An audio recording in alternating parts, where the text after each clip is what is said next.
लीला का ना पाया कोई पार, लीला तेरी तू ही जाने।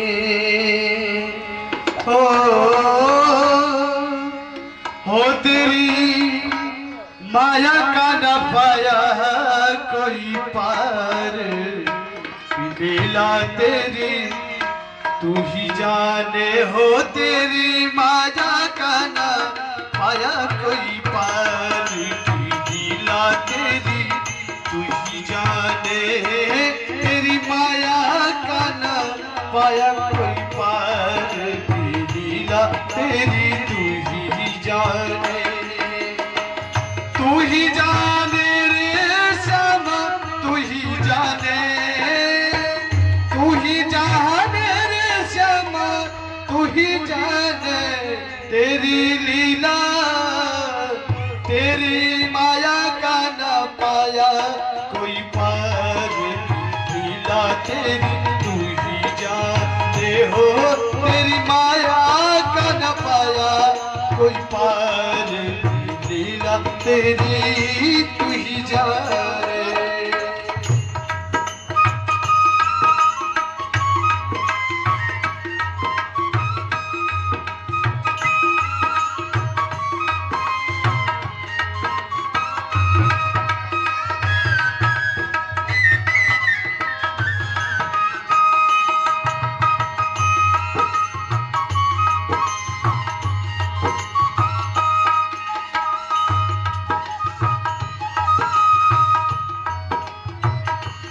ओ जमुना जल में कृष्ण को पाकर विषधर ने हुंकारा।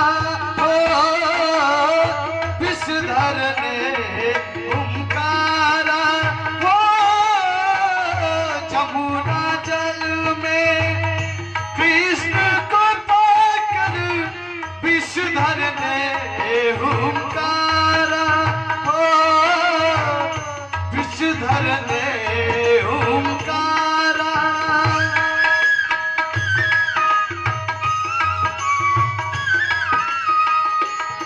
ओ जमकर युद्ध हुआ रे दोनों में, नाग कालिया हारा। नाग कालिया उसके फन पर किया ना, उस पे नहीं आया वार। उसके फन पर किया ना, उस पे नहीं आया। उसको जमुना जी से दिया रे निकाल, की लीला तेरी तू ही जाने। हो तेरी माया का ना पाया कोई पार, लीला तेरी तू ही जाने।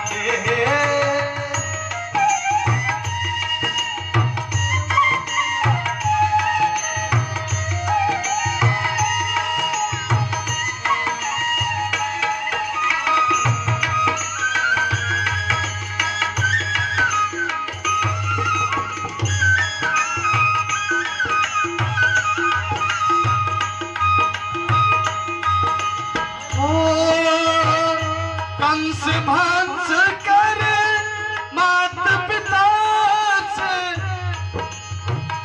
सुखकारी को पाया।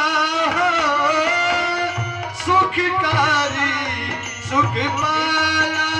हो कंस भंस कर माता पिता से रे सुखकारी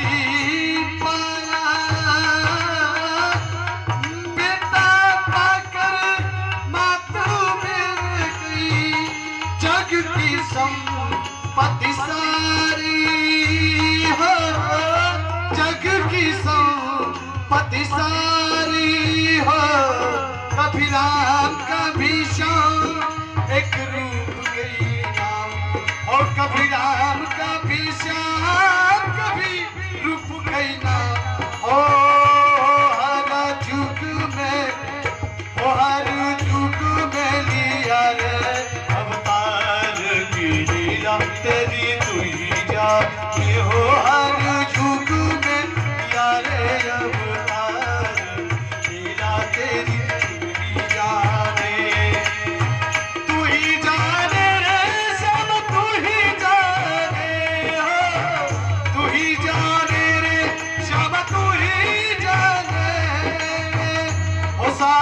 दुनिया से, वो सारी दुनिया से सिरजनहार लीला तेरी तूनी जाने हो। सारी दुनिया से सिरजनहार लीला तेरी तूनी जाने हो।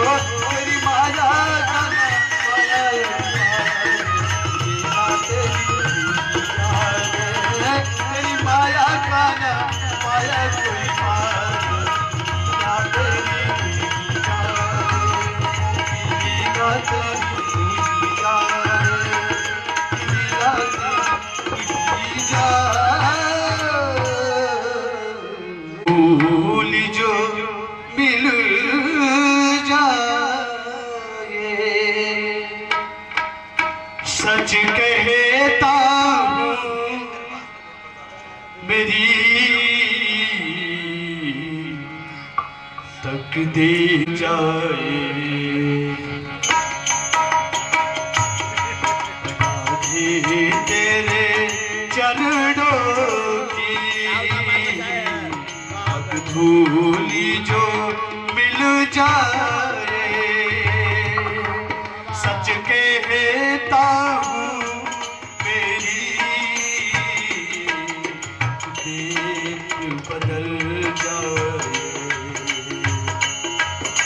तकदीर बदल जाए।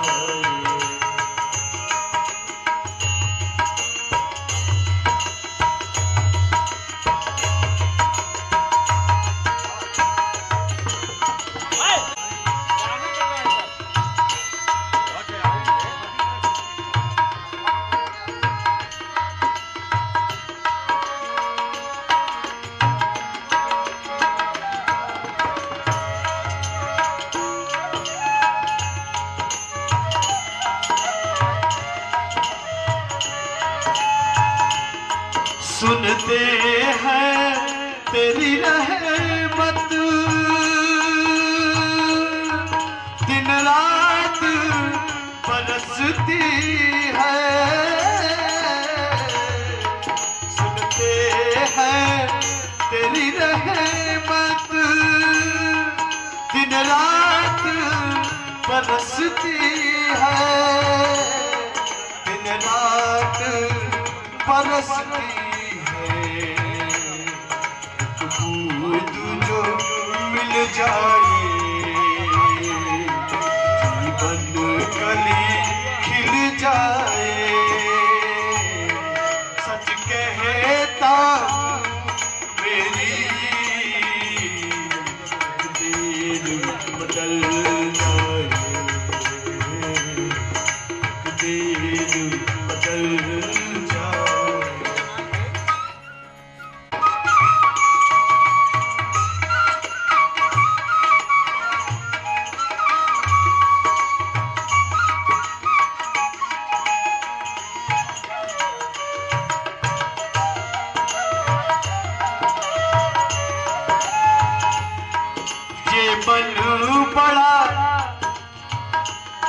ये मन बड़ा चंचल है, कैसे तेरा भजन करूं। ये मन बड़ा चंचल है, कैसे तेरा भजन करूं।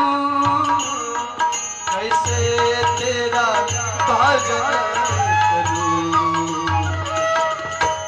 जितना जिसे समझाऊं उतना ही मचलता है। सच कहता हूँ मेरी तकदीर बदल जाए। तकदीर बदल जाए।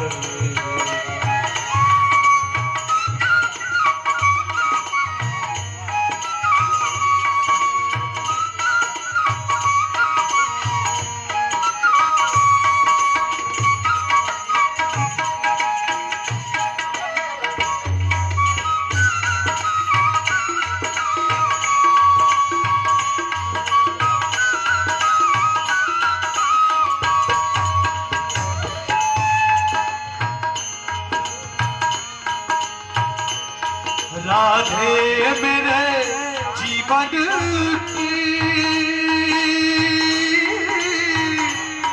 बस एक तमन्ना है।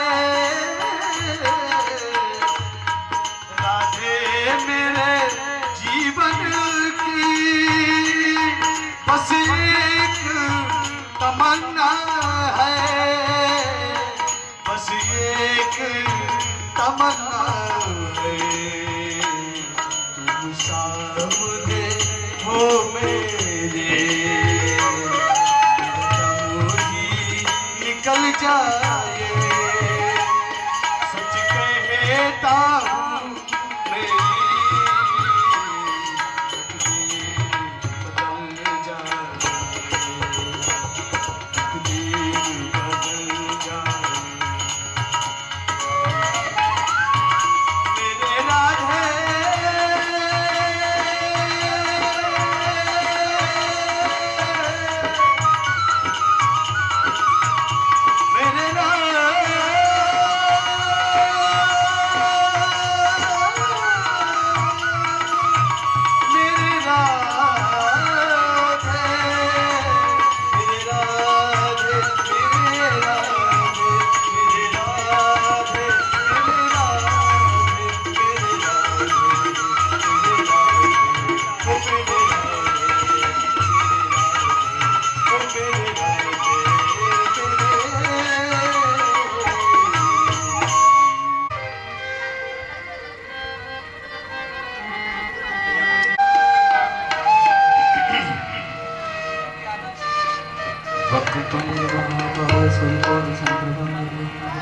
छक्का जो रहता है, जो रस का चुराना क्या जाने।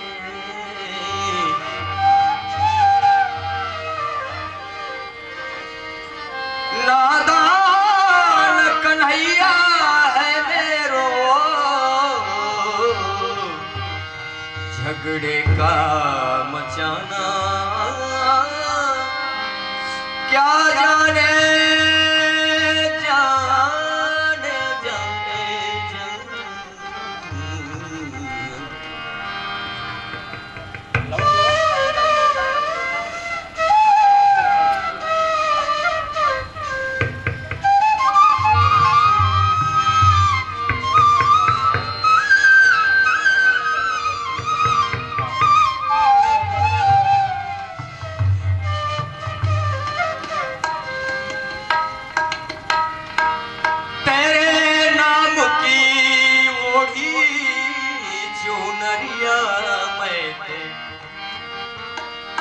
तेरे नाम की बोली चुनरिया मैं तो नाचूं बीच बाजार में। तेरे नाम की बोली चुनरिया मैं तो नाचूं बीच बाजार में।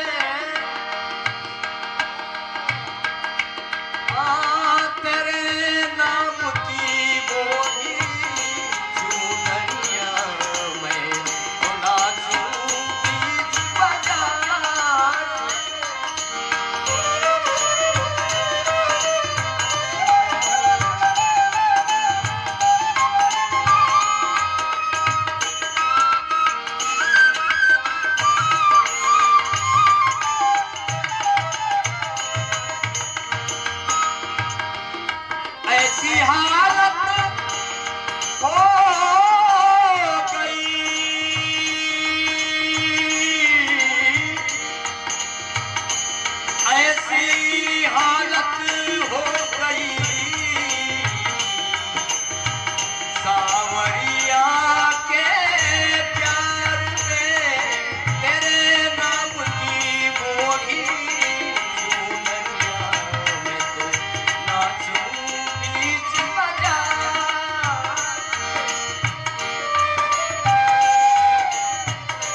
कोई किसी का यार नहीं, मतलब की है सारी दुनिया, बिन मतलब व्यवहार नहीं।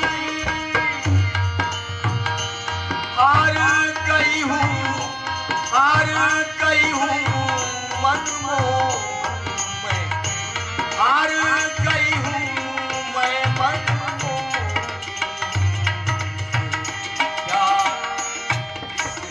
प्यार के व्यापार में तेरे नाम की बोली दुनिया में नाचूं बीच बाजार में, तेरे नाम की बोली दुनिया में तो नाचूं बीच बाजार में। ऐसी हालत हो गई,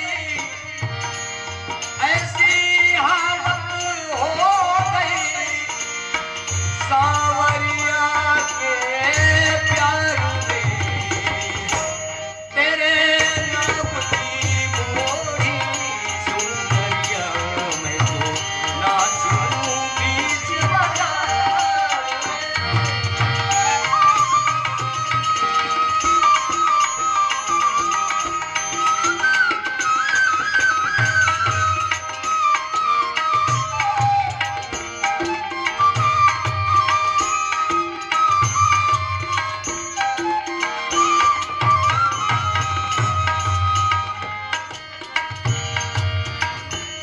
कभी तो कोई, कभी तो कोई आंख दिखाए, कोई गले लगाता है, धूप छाव पग पग में मिलती, सुख दुख आता जाता है। जीत की मुझको खुशी नहीं, जीत को मुझको खुशी नहीं है, दर्द नहीं है हार में, ऐ तेरे नाम की मोड़ी दुनिया में तो नाचूं बीच बाजार में, तेरे नाम की मोड़ी दुनिया में तो नाचूं बीच बाजार में। ऐसी हालत हो गई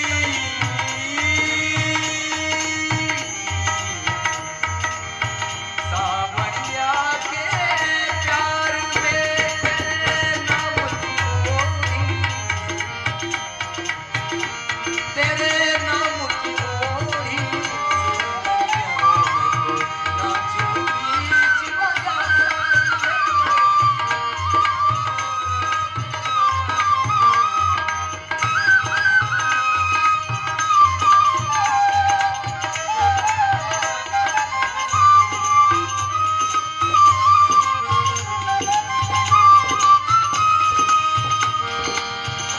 ऐसी हालत हो गई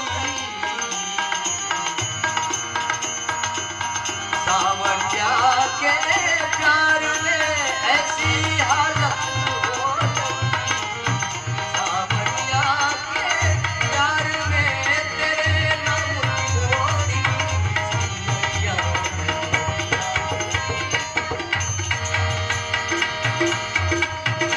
तेरे नाम की मोड़ी सुंदरिया में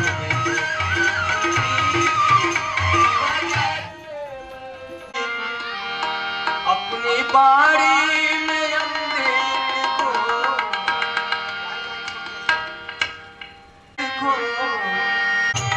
रसना राधे राधे को, रसना राधे राधे को।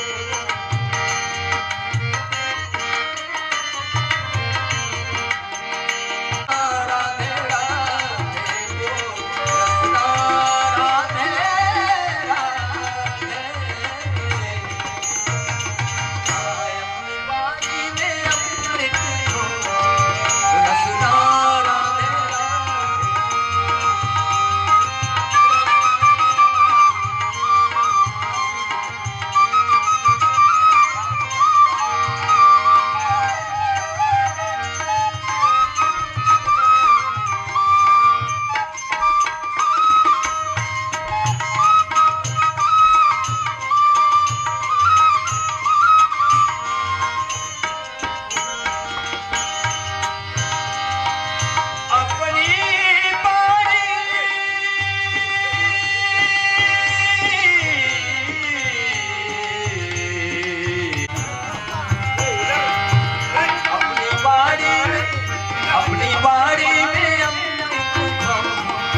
रसना राधे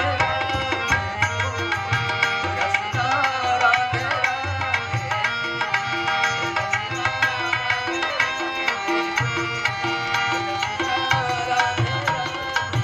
रसना राधे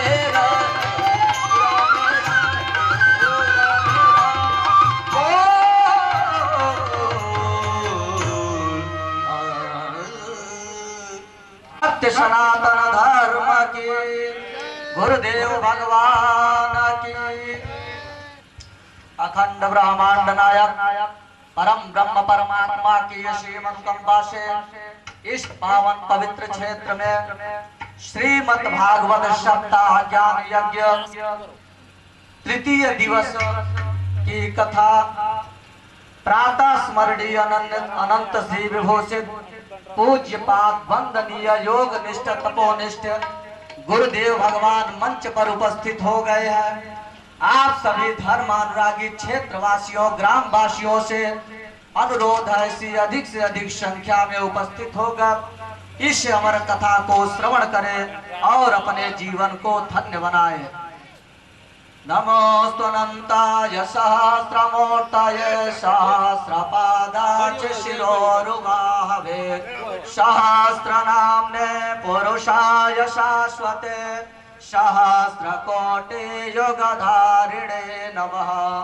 गुरुर्ब्रह्मा गुरुर्विष्णु गुरुर्देवो महेश्वरः गुरु साक्षात् परब्रह्म तस्मै श्री गुरुवे नमः।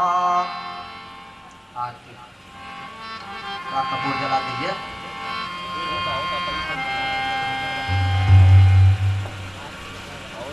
गुरु चरण कमलेभ्यो नमः। इमानि गन्धादि उपचारान् समर्पयामि। सरस्वत्यै नमः। पुराण पुरुषाय नमः। इमानि गन्धादि उपचारान् समर्पयामि। नमस्करोमि कर्पूर नीराजनम्।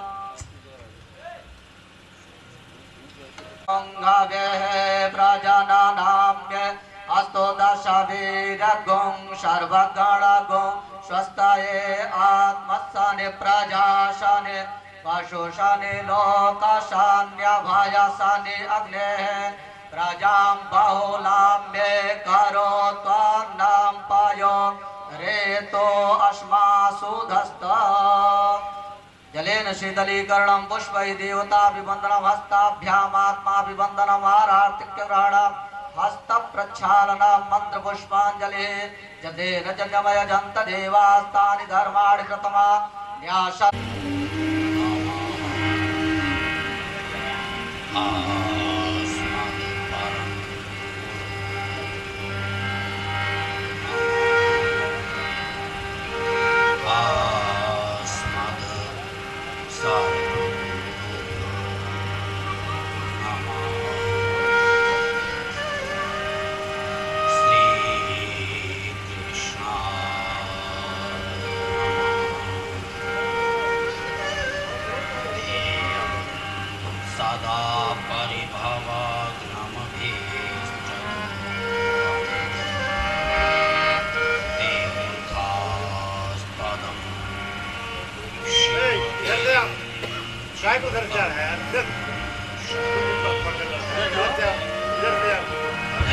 नित्यार्तिहं प्रणतपाल भवाब्धभूतम्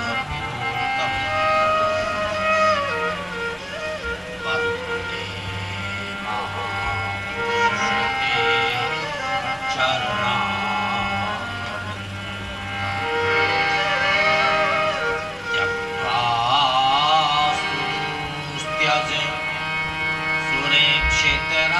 सुरेक्षितराज्यलक्ष्मी धर्मिश्च आर्यवचसा यद्गादमृगं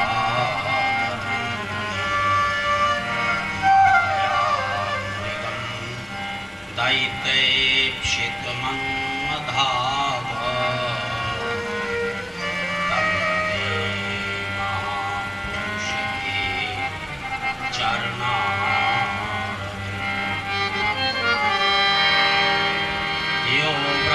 रुद्रशुक्नारद भीष्म मुख्यै रालक्ष्मी क्षितो न सहसा पुरुषास्य तस्यै सद्यो वशीकरणचूर्ण मनन्तशक्तिं तं राधिका चरणरेणुस्मरा। आपदामपहर्तारं दातारं सर्वसम्पदां लोकाभिरामं श्रीरामं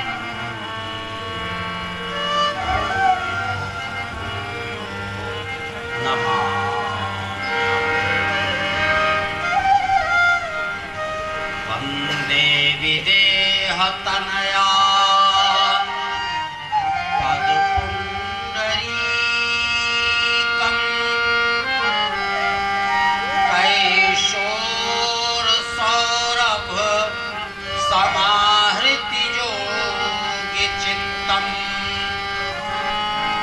हन्तुं त्रितापमनिशं मुनिहंससेव्यम् सन्मानसारि परिपीतपरागपुञ्जम् आयातु वरदे देवी अक्षरे ब्रह्मवादिनी गायत्री छन्दसा माता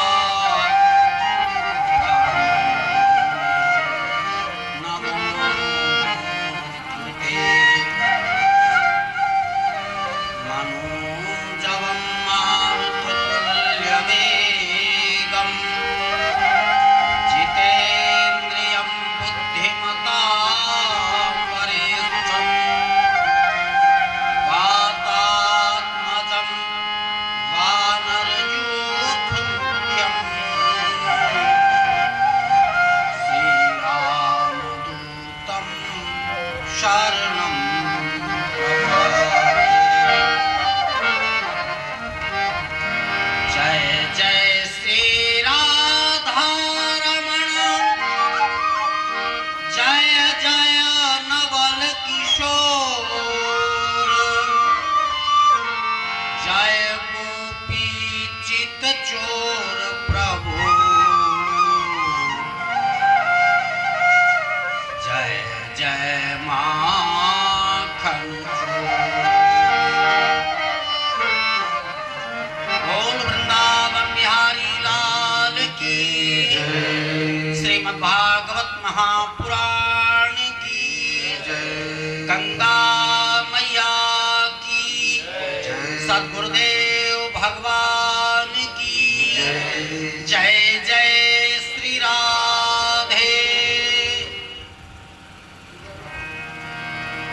अखिल कोटि ब्रह्मांड नायक अघटित घटना पटियान अकारण करुणा वर्णालय राज राजेश्वर रास राशेश्वर भक्तवान कल्पतरु भगवान श्री कृष्ण का वांगमय स्वरूप श्रीमद् भागवत महापुराण मेरे गोविंद जी मंचस्थ सभी यज्ञ के आचार्य बंधु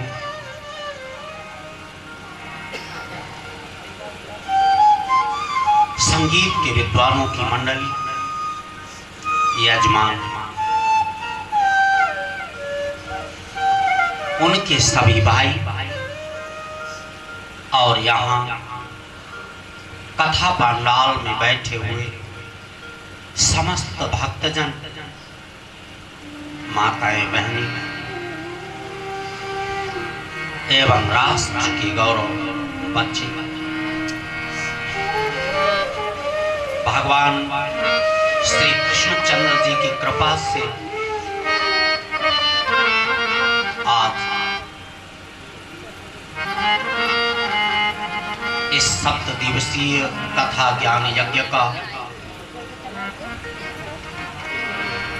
तीसरा दिन भगवान गोविंद के चरणों में अर्पित है। आइए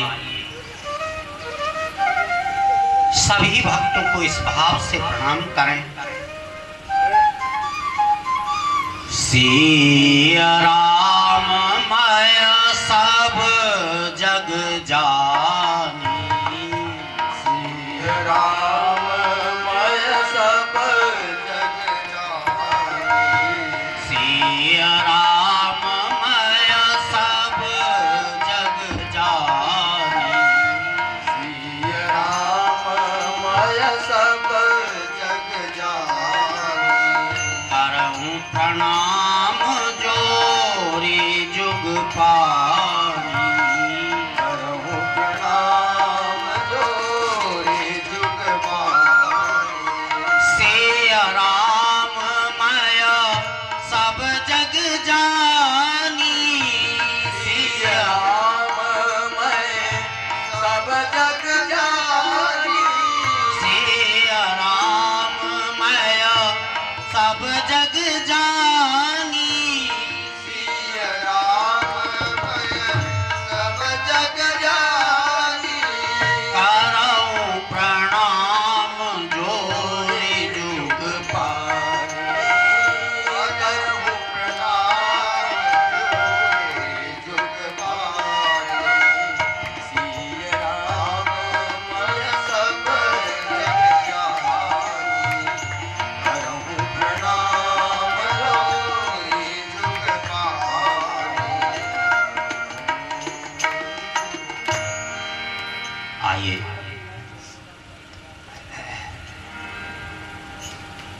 भगवान नाम अंतःकरण को पवित्र करता है, इसलिए सर्वप्रथम भगवान नाम संकीर्तन, फिर कथामृत का पान।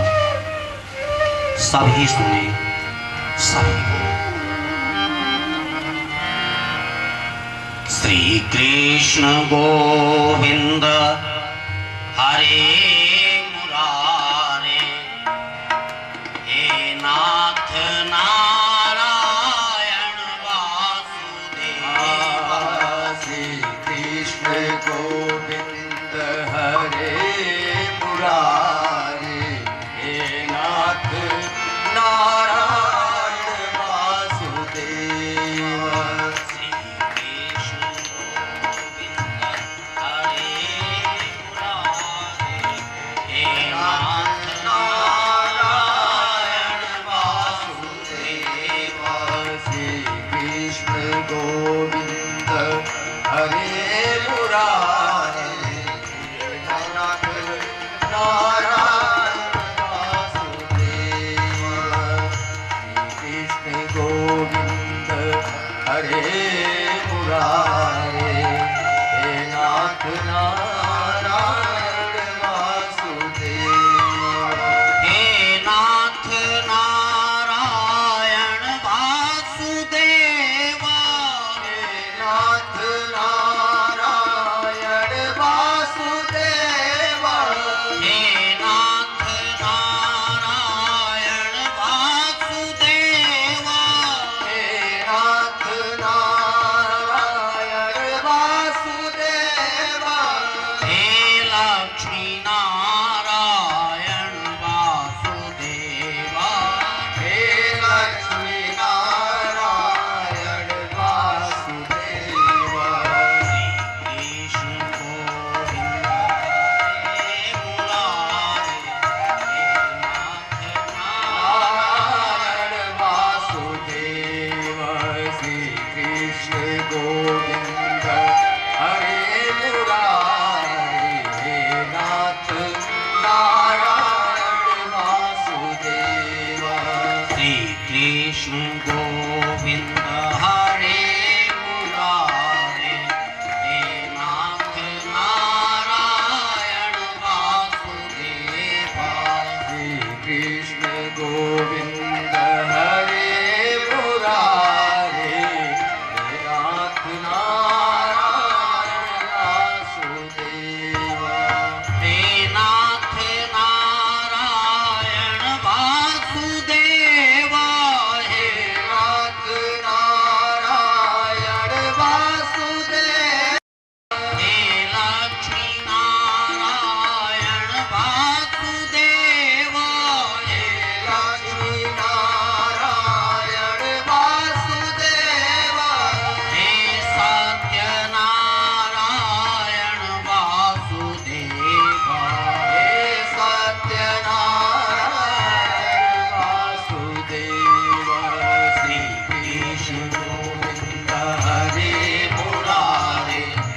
बोल वृंदावन बिहारी लाल की जय।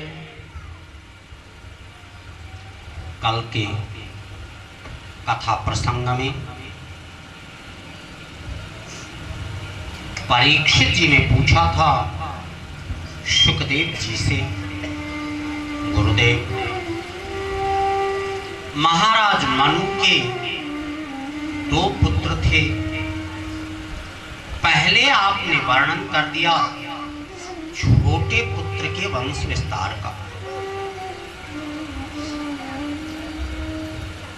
प्रियव्रत बड़े पुत्र थे, उनका वंश विस्तार कहिए। शुकदेव जी ने कहा, राजन महाराज प्रियव्रत, जैसा कि उनका नाम ही है प्रिय व्रत, जिन्हें व्रत ही प्रिय है,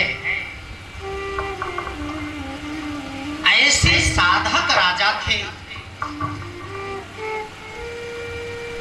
कि प्रियव्रत महाराज जी ने अपने व्रत के बल पर भगवान सूर्य के प्रकाश को भी आच्छादित कर दिया।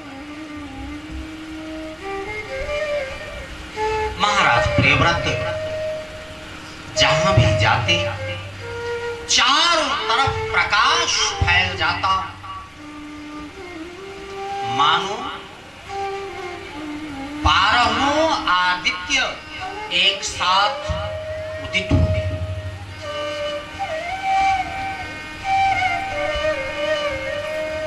महाराज प्रियव्रत के उत्कल और प्रियव्रत के 100 पुत्र हुए। उन्हीं परिवार में ऋषभ देव नाम के एक राजर्षि हुए। राजर्षि ऋषभ देव इस संपूर्ण भूमंडल के एक छत्र सम्राट बने। ऋषभ देव जी आत्मज्ञानी थे, क्योंकि जो ज्ञान पंथ है वह निराधार होता है। जिसने आधार चक्र, नाभि चक्र, हृदय चक्र, गगन चक्र का भेदन न किया हो, सीधे जिसका ज्ञान चक्र पुष्पित हो जाए, ऐसा ज्ञानी जब पतित होता है तो उसके संपूर्ण आधार समाप्त हो जाते हैं। शुकदेव जी कहते, राजन भगवान ऋषभ देव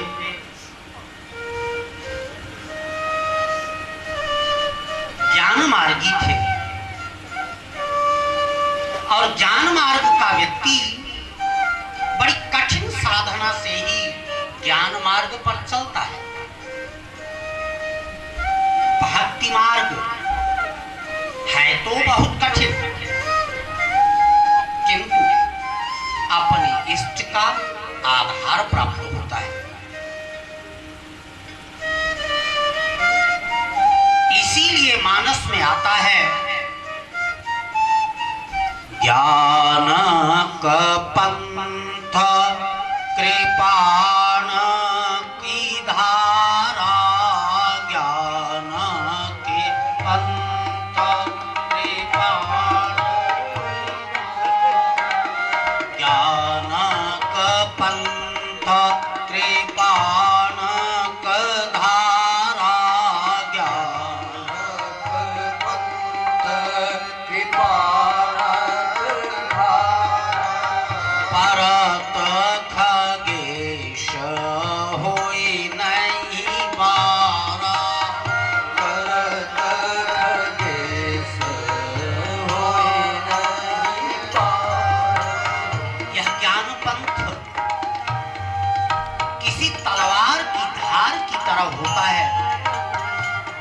जिस पर चलना अतिशय कठिन है, लेकिन भक्ति मार्ग बहुत सरल है, जहां इष्ट का आधार प्राप्त रहता है। भक्ति मार्ग को देखें, भगति बिना नर सोहत कैसे, भगति बिना सोहत कैसे, भगति बिना नर सोहहि कैसे, भगति बिना नर सोहहि कैसे, लवण बिना बहु व्यंजन जैसे, लवण बिना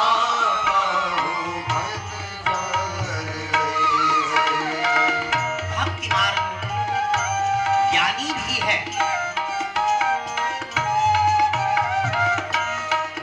उसे भक्ति का आधार अवश्यमेव चाहिए।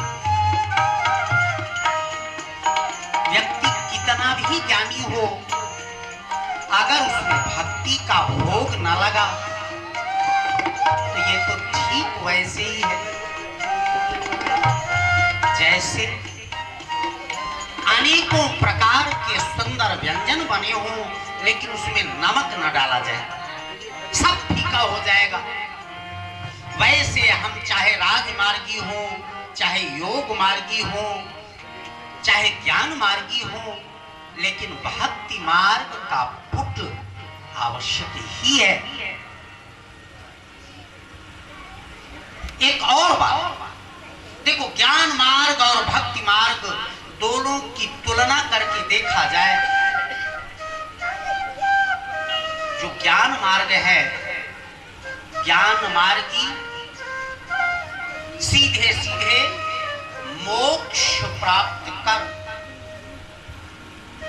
नारायण के चरणों में समाहित हो जाता है, उसका अपना अस्तित्व समाप्त। जैसा कि गोपियों ने कहा था उद्धव जी से कि बूंदता विलय है बूंद विवश विचारी, हमारी एक अलग सत्ता है, हम नारायण में समाहित हो गए, हमारी अपनी पहचान मिट गई। भक्त ऐसा नहीं चाहता। ज्ञान मार्गी भगवान के पेट पर नाचता है, नारायण जिधर ले जाएं उधर ज्ञान मार्गी जाए, लेकिन भक्त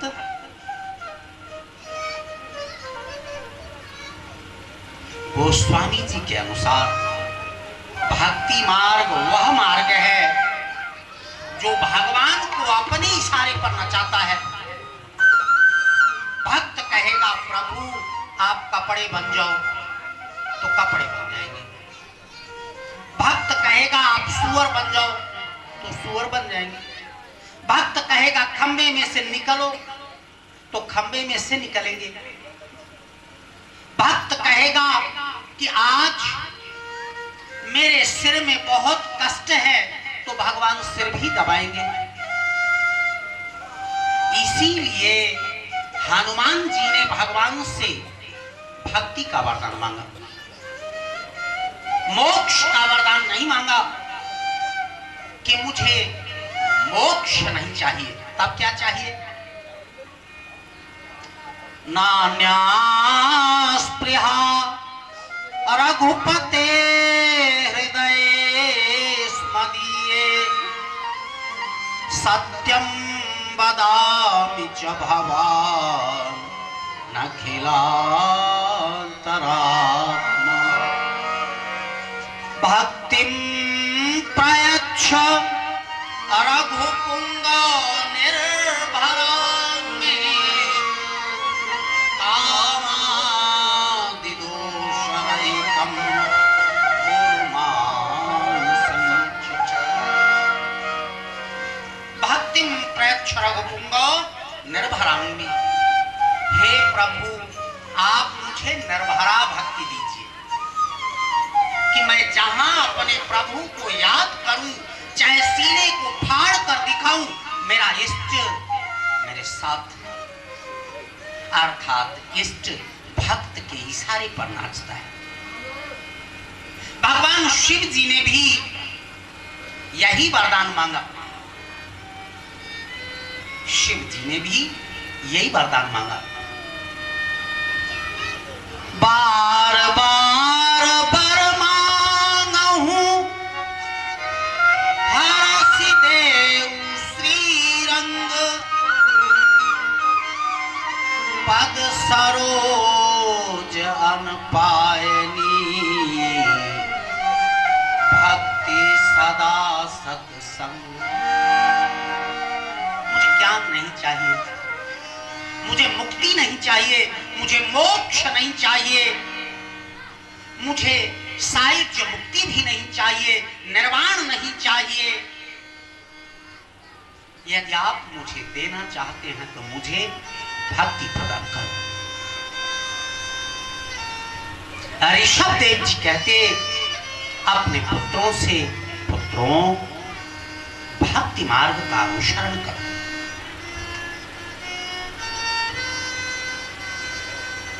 कैसे करूं? सभी 100 पुत्र बैठे हैं। ऋषभ देव जी संकेत करते हैं, पुत्रों पहला सूत्र, पहला सूत्र यह है कि हम अपने हृदय में भक्ति धारण करें। भक्ति के साथ ज्ञान भी आ जाए, वैराग्य भी आ जाए, तो ध्यान रखना ये भक्ति के पुत्र ही होकर रहे, कहीं ये भक्ति के बाप न बन जाए। तमाम लोग भक्ति मार्ग से तो शुरू करते हैं, आपने देखा भी होगा तमाम ऐसे संत हैं जो भगवान का पूजन करते कराते स्वयं अपनी पूजा करवाने लग जाते हैं।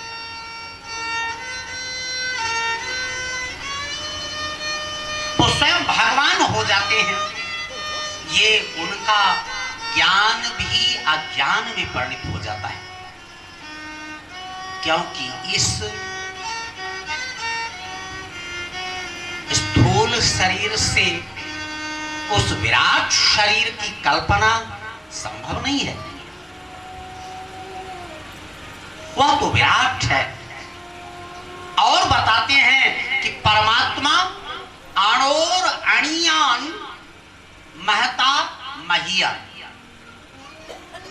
भागवत जी के अनुसार भगवान के केवल 2 स्वरूप हैं, या तो वह अणु से भी छोटा है या फिर विराट से भी विराट है। 2 ही चीजें सर्वत्र जा सकती हैं, या तो जो अतिशय सूक्ष्म है अथवा जो महाविराट है, जो सब जगह दिख जाए, और जो सूक्ष्म है। सूक्ष्मता की परिभाषा करते हुए कहते हैं कि देखो जो अणु है, जो परमाणु है, वह परमाणु मुख्यतः 3 कणों से मिलकर बना होता है। विज्ञान वाले भी कहते हैं कि वह प्रोटॉन, इलेक्ट्रॉन और न्यूट्रॉन से बनता है। चलो देखो ऋषभ देव जी का विज्ञान आज के विज्ञान के कितना करीब था। देखो यह अणु 3 तरह के हैं, सत, रज और तम। जो सात्विक है वो निष्क्रिय पड़ा रहता है। हमारे शरीर का जो सूक्ष्मतम तत्व है सात्विक वृत्ति, वो निष्क्रिय पड़ी रहती है। राजसी वृत्ति सबसे पहले प्रभावी होती है। राजसी वृत्ति, हम बड़े हो जाएं, हम खाएं, हम पिएं, हम उठकर दौड़ें, हमारे दांत हो जाए, हमारी माँ हो जाए, हमारे पिता हो जाए, ये राजसी वृत्ति है। और जब व्यक्ति स्वार्थी होना शुरू करता है तो ये उसकी तामस प्रवृत्ति है। सात्विक प्रवृत्ति पता नहीं चलती। आप भी जानते हैं न्यूट्रॉन नाभिक में पड़ा तो रहता है किंतु न्यूट्रल होता है। प्रोटॉन और इलेक्ट्रॉन पॉजिटिव और निगेटिव हुआ करते हैं। किंतु यह भी आप जानते हैं कि जो मोस्ट एक्सप्लोसिव पावर किसी भी बम्स के मिलते हैं उसका एकमात्र कारण केवल न्यूट्रल रहने वाला न्यूट्रॉन है।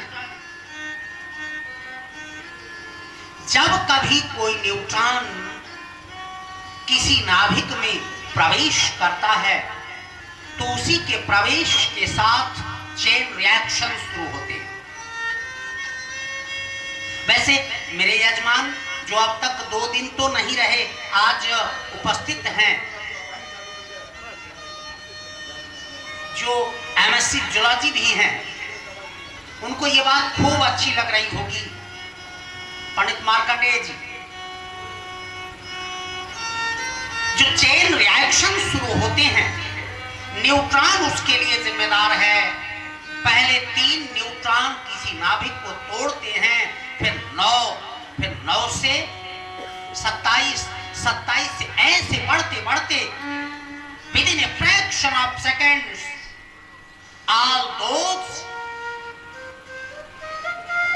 nuclears blasted and it takes most explosive power of the bombs। किसी भी बम की महान विध्वंसकारी शक्ति केवल निष्क्रिय रहने वाले न्यूट्रॉन से प्राप्त होती है। ऋषभ देव जी कहते, पुत्रों, जिस दिन तुम सबकी सात्विक प्रवृत्ति जागृत होगी, समझ लेना ये राजस और तामस प्रवृत्तियां अपने आप समाप्त हो जाएंगी। भरत जी ने पूछा, पिताजी, ये सात्विक प्रवृत्तियां जागेंगी कैसे? इनके जागने का क्या ढंग होगा? कौन सी प्रक्रिया है? अब जाकर ऋषभ देव जी बताते हैं, पुत्रों, दामोदर कुंड में उतनी ही शालिग्राम शिलाएं बनती हैं जितना इस पृथ्वी पर बीज पैदा होता है। दामोदर कुंड जहां से गंडकी नदी निकलती है, वहां एक दामोदर कुंड है। अब सद्यः नेपाल में है।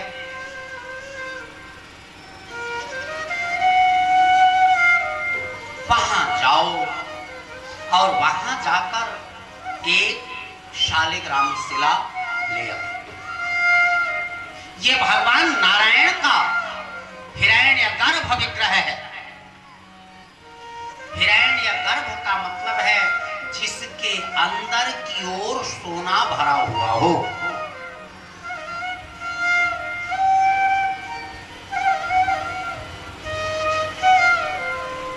कुछ लोग भगवान शालिग्राम की मूर्तियों को तोड़कर सुवर्ण निकालते हैं।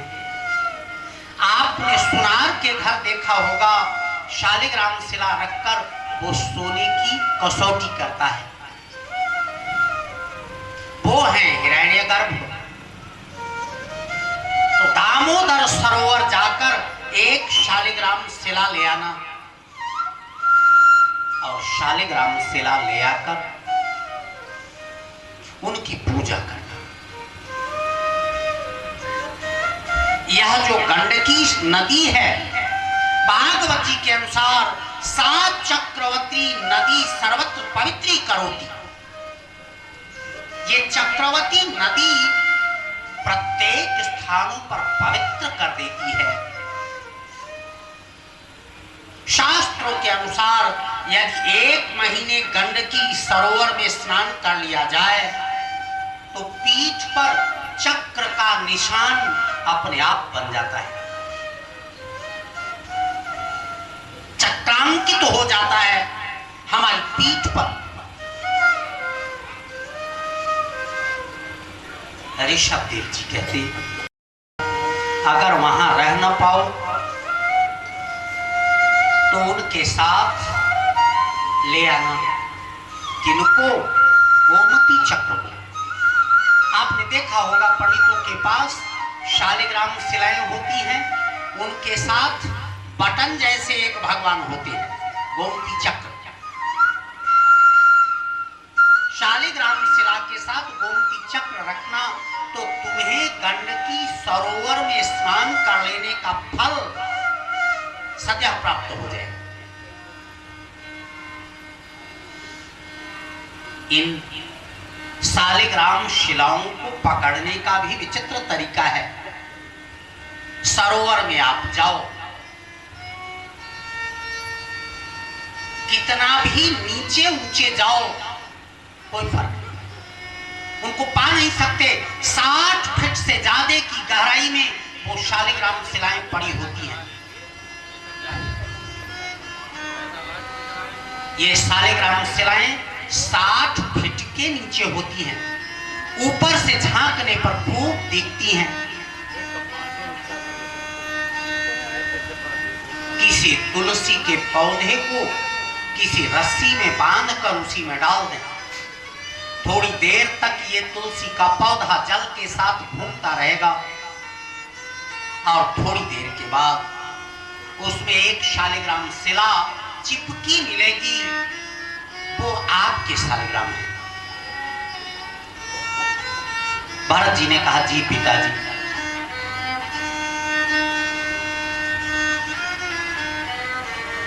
फिर से ऋषभ देव जी ने कहा बच्चों, जिस बेटे ने पिता का धर्म स्वीकार न किया हो उसे पिता की संपत्ति का कोई अधिकार नहीं है। सीधे सीधे कहते हैं, जिस बेटे ने पिता की संपत्ति ली है उसकी जिम्मेदारी है कि वो पिता के धर्म को स्वीकार करे। मनुस्मृति में इसको थोड़ा सा बदला गया, यम केदारम, खेत उसका जो उसे जोतता हो। अब कुछ दिन पहले की बात, 40-50 के दशक में लोग कहते थे कि सिकनी लग गया। सिकनी महाराज मनु की बनाई हुई संवैधानिक प्रक्रिया थी, यम केदारम, जो खेत को जोत रहा हो। सुखदेव जी कहते कि राजन, भगवान ऋषभदेव अपने पुत्रों को समझाते हैं कि जिस पुत्र ने पिता के धर्म को स्वीकार नहीं किया उसे, जिस पुत्र ने पिता के धर्म को स्वीकार नहीं किया उसे अपने पिता के धन प्राप्त करने का कोई अधिकार नहीं है। और फिर उन्हें गृहस्थ धर्म समझाते हैं। ऋषभदेव जी कहते, पुत्रों तुम 100 हो, जो जिस क्रम में है उसी क्रम में एक दूसरे की सेवा करेगा।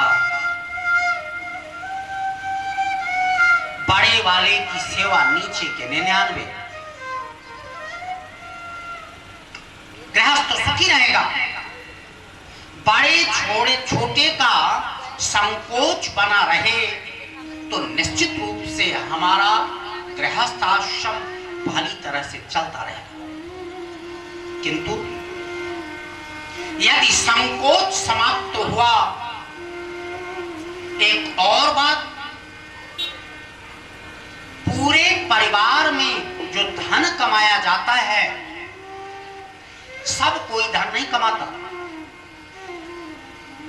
धन कोई एक कमाता है और किसके भाग्य से वो स्वयं भी नहीं जानता। ऋषभ देव जी कहते हैं, पुत्रों, धन कौन कमाता है और किसके भाग्य से, ये कहा नहीं जा सकता।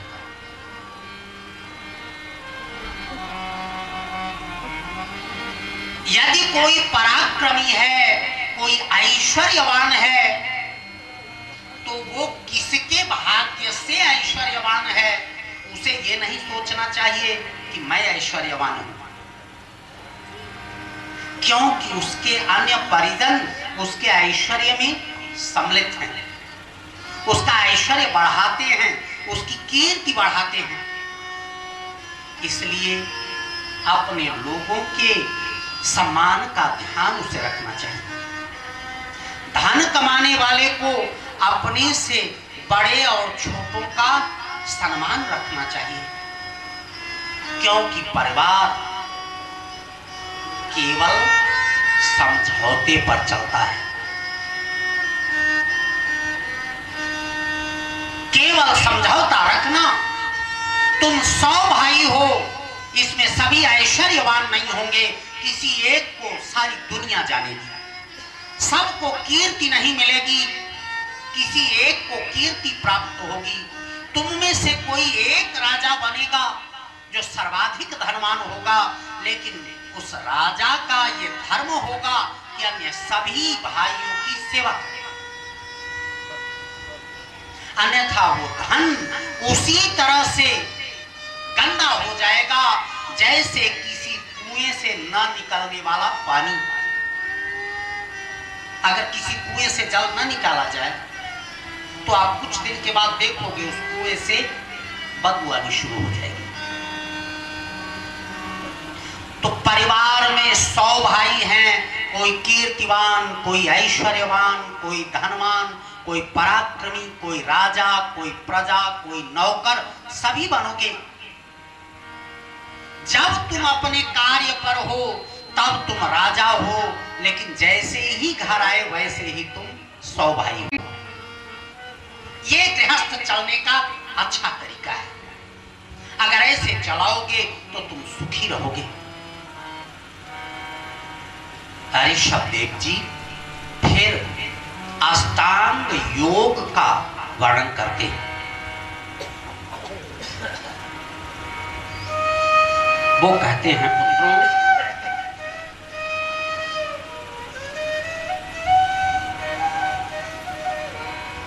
ये अष्टांग योग कुछ अधिक नहीं है, केवल सोचने का विषय है।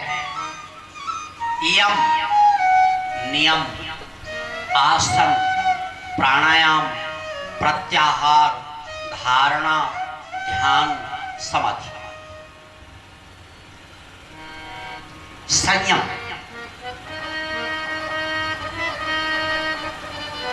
मान लिया हमने कि भगवान मंदिर में रहता है, हमने मान लिया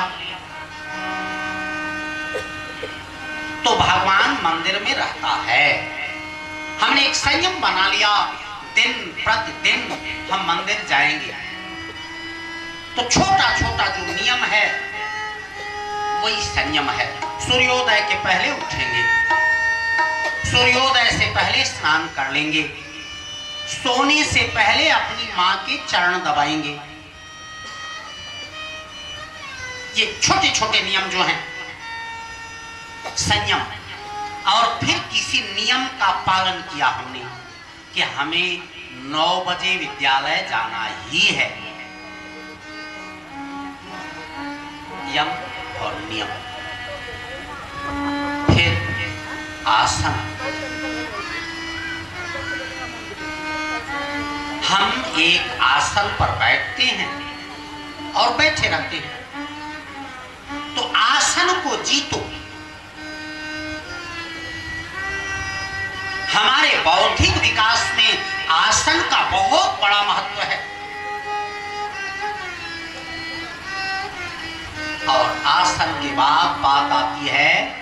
प्राणायाम की। प्राणायाम हमें दीर्घजीवी और दिव्यजीवी दोनों बनाता है। महर्षि पातंजलि ने सबसे पहले प्राणायाम की विधि बताई। कुंभक, पूरक, रेचक।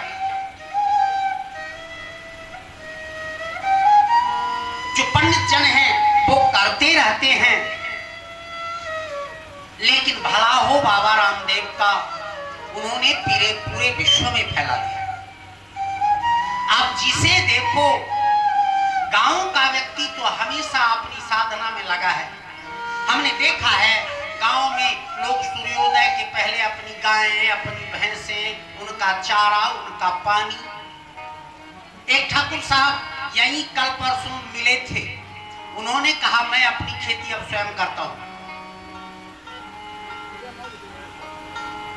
4 विश्व ज्वार उनका बहुत बेहतर है। पूरे जीवन तक नौकरी करी, घर लौटने के बाद अब तो अपने योग में लग गए। तो गांव के व्यक्ति को ऐसी आवश्यकता नहीं। हाँ, शहरों में मैंने जरूर देखा है, जिस कमरे से देखो फू फा ऐसी आवाज आती रहती है। कोई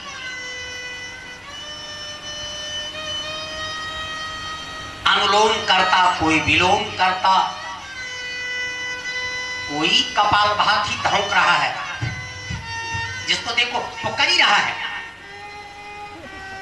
योग दिवस के रूप में पूरे विश्व ने स्वीकार भी कर लिया। लेकिन ये बात हमारी समझ में तब नहीं आती थी जब पंडित जी कहते थे कि 3 बार जल पियो, ऐसे ऐसे करो, ऐसे करो, और फिर 1 बार खींचो, फिर बंद करो और फिर खोलो।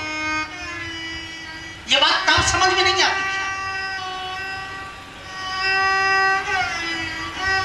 क्योंकि जब किसी ब्राह्मण का उपनयन संस्कार होने लगता है, उसे उसी समय ये सिखा दिया जाता है कि ये प्राणायाम है। प्राणायाम, यम, नियम, आसन, प्राणायाम। अब आई बात प्रत्याहार। प्रत्याहार का अर्थ है प्रति आहार। इस गाड़ी में जैसा पेट्रोल डालोगे, यह एवरेज भी वैसे दी। पेट्रोल पंप डाला, 1 बार किक लगाई, आपकी गाड़ी स्टार्ट। किंतु यदि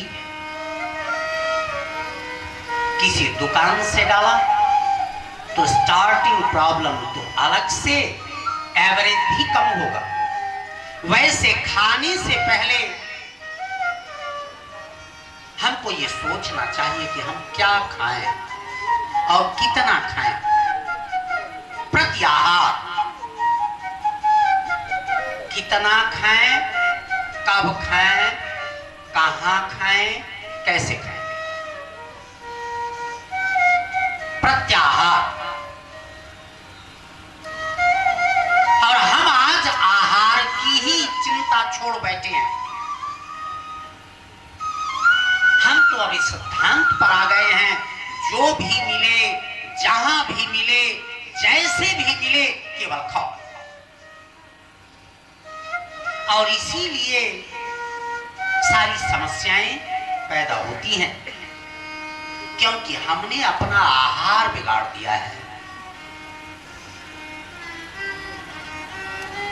जिन्होंने विज्ञान पढ़ा होगा वो खूब जानते हैं कि जो हम चीनी खाते हैं, जब तक ये ग्लूकोज बने तब तक हमारे शरीर से बाहर हो जाता है।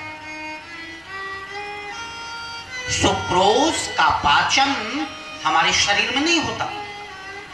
हाँ, गुड़ का पाचन जरूर हो जाता है। गुड़ ग्लूकोज के बहुत करीब होता है। जैसे ही हमने शुरू किया, वो तुरंत ग्लूकोज बनेगा और हमारी नाड़ियों में, हमारी वाहिकाओं में प्रविष्ट होगा।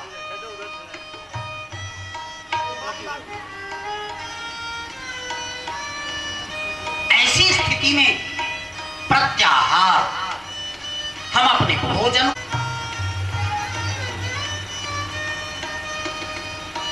यम नियम आसन प्राणायाम प्रत्याहार, ये 5 तो बाह्य जगत की वस्तुएं हैं। ये 5 बाह्य जगत की हैं। अब अंतर जगत शुरू होता है, धारणा।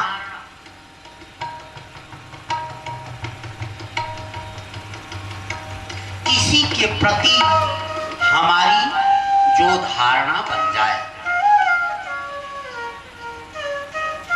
और ये धारणा अपने आप प्रकटित तो होती है, प्रकटीभूत है। मेरे मन में आ गया, मेरे बड़े भाई साहब हमसे चोरी करके पैसा इकट्ठा करते हैं, बस ये धारणा बन गई। और आप देखोगे कि ऐसी धारणा नित्य प्रति दिन दिन बढ़ती जाएगी, पूर्वाग्रह बनता जाता है। हमारे मन में किसी के प्रति पूर्वाग्रह बनता जाता है। ये मेरी निंदा करता है, मन में बात बैठ गई तो बस हमेशा वो बड़ाई भी करे तो हमें लगेगा मेरा उपहास कर रहा है। ये धारणा, मानस में भी इसके संकेत आते हैं। जाने बिनु न होई परतीति, जाने बिनु होई परतीति, बिनु परतीति होई नहीं प्रीति, बिनु परतीति होय नहीं प्रीति। जाने बिनु होई परतीति, जाने बिनु होई परतीति, बिनु परतीति होई नहीं प्रीति। बिनु परतीति होय सोई जानई जेहि तेहु जनाई, सोई जानई होई देहु जनाई। जानत तुम्हें तुम्हीं होई जाई, जानत तुम्हारी होई जाई। जाने बिनु न होई परतीति। जो धारणा है वो मानसिक रोग है, इसलिए किसी के प्रति मानसिक रोग मत पाओ। धारणा 7वां चरण ध्यान का आता है। और हम करते क्या है जानते हैं? सबसे पहले ध्यान ही लगाते हैं। संसार के लोग पहले ध्यान लगाते हैं, उनके ध्यान की प्रक्रिया बड़ी विशिष्ट है। बस स्नान किए, स्नान करके हर हर गंगे कपड़ा लपेटते चले आए, अगरबत्ती जलाई, आंख मूंद लिया, हनुमान जी की फोटो है, ऐसे भगवान भगवान, और हनुमान जी की नाक में छुआया। वो कागज तो जल गया, हमारे ध्यान ने भगवान हनुमान जी की नाक में छेद कर दिया। तमाम लोगों को आप देखे होंगे, एक बार केवल स्नान शुरू, और स्नान शुरू वहीं से शुरू, जय हनुमान ज्ञान सागर, जय कपीश त्रिलोक सागर, राम दूत नामा, पवन तनय संकट हरण मंगल मूलक राम लक्ष्मण सीता। भोजन बना है, लो, ये ध्यान था मेरा। ऋषभ देव जी समझाते बच्चों, धारणा के बाद ध्यान। और जब ध्यान लगना शुरू हो जाए, अपनी इष्ट की मूरत आपको दिखने लग जाए अंतर मन में। देखो, ये मन अपने आप में एक विचित्र दर्पण है। आप यहां बैठे हो, आंख मूंदो, जरा अपने घर को देखो, हम देखने लग जाएंगे। आंखें बंद करो, हमें अपना घर दिखेगा। मेरी वो गाय, मेरी वो भैंस, मेरा वो बेटा, मेरी वो बेटी, क्योंकि हमने उसे खूब ध्यान देकर देखा है। पहले धारणा बनाई, फिर ध्यान बनाया, और जब ध्यान लगना शुरू हो जाए तब समाधि की बारी आती है। ऋषभ देव जी कहते, बच्चों, 1 सेकंड का ध्यान 1 वर्ष तक की गई तपस्या के बराबर होता है। 1 सेकंड का ध्यान यदि लगना शुरू हो जाए, हमारा वो इष्ट आंख बंद करने पर यदि हमें दिखने लग जाए, तो समझ लेना अब हमारा ध्यान लगने लगा है।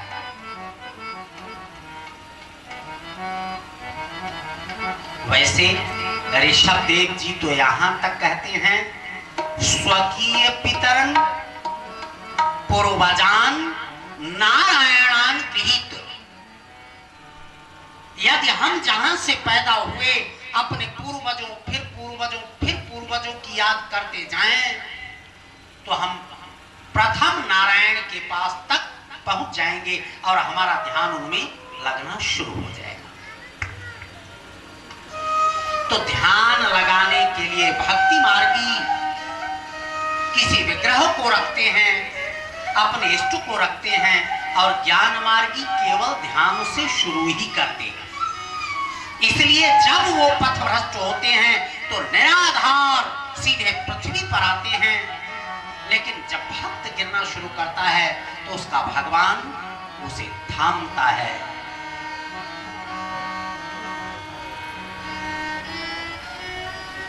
इसलिए भक्ति मार्ग का अनुसरण करो पुत्रों, गृहस्थ धर्म का पालन करो, और जब गृहस्थ धर्म का पालन करोगे तो जीवन दिव्य बनेगा। और जीवन की दिव्यता हमारे दैनिक व्यवहार और आचरण से आती है।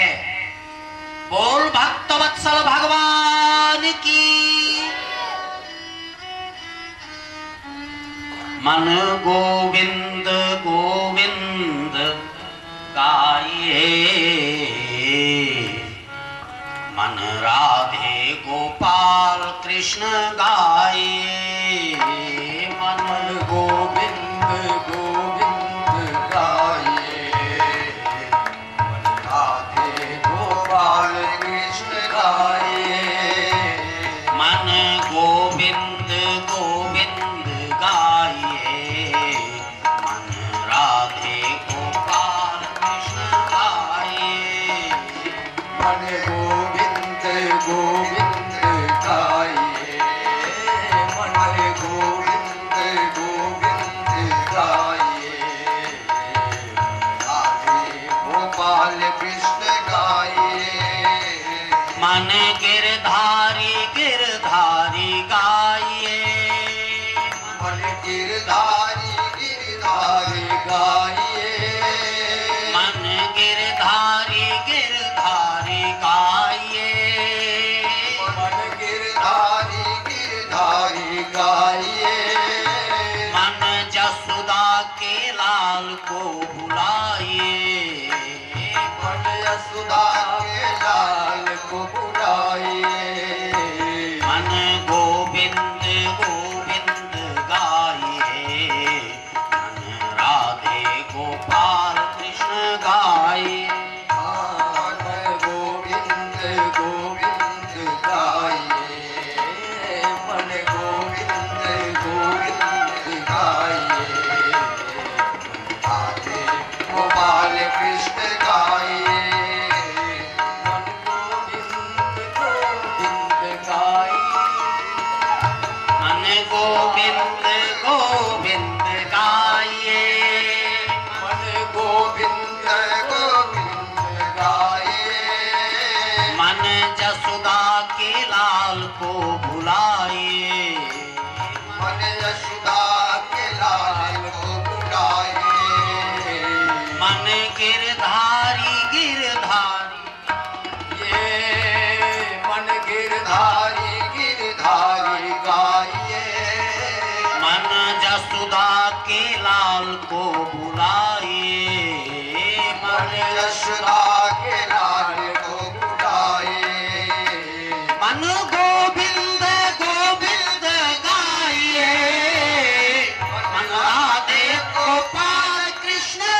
मन गोविंद गोविंद गाए,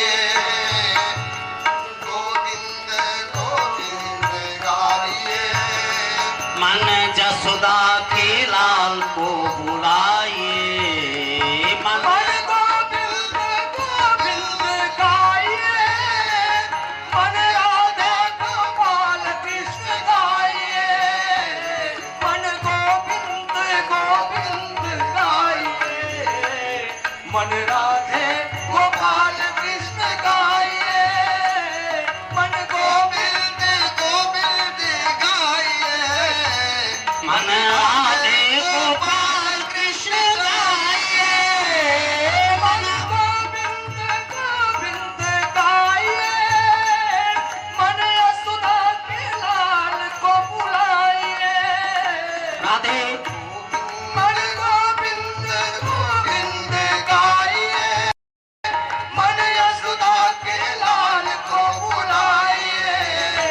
मन गोविंद मन गोविंद मन गोविंद गोविंद गाइए, मन राधे गोपाल कृष्ण गाइए, मन गोविंद गोविंद गाइए, मन यशोदा के लाल को बुलाइए। मन गोविंद गोविंद गाइए, मन गोविंद गोविंद गाइए, मन राधे गोपाल कृष्ण गाइए।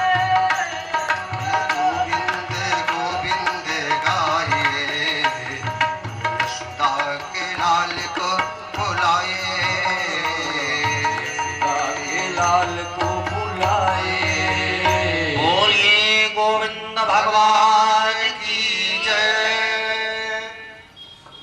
ऋषभ देव जी के सबसे बड़े पुत्र थे भारत जी। भारत जी ने कहा, पिताजी आपके धर्म को मैं स्वीकार करता हूं। सबसे बड़े बेटे भरत जी थे और भरत जी ने ऋषभ देव जी के धर्म को स्वीकार किया।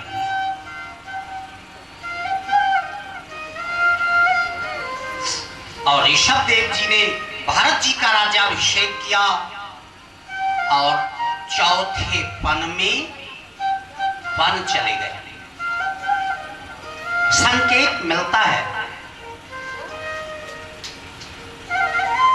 कि चौथे पन नृप कानन जाहि।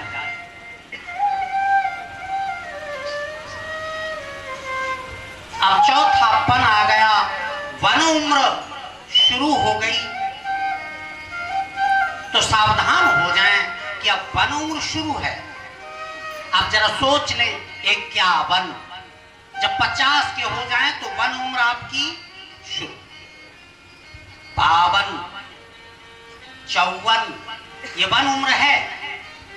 50 के बाद अब आप अपने परिवार, अपनी खेती बाड़ी, अपने व्यवसाय से धीरे धीरे मन को हटाओ।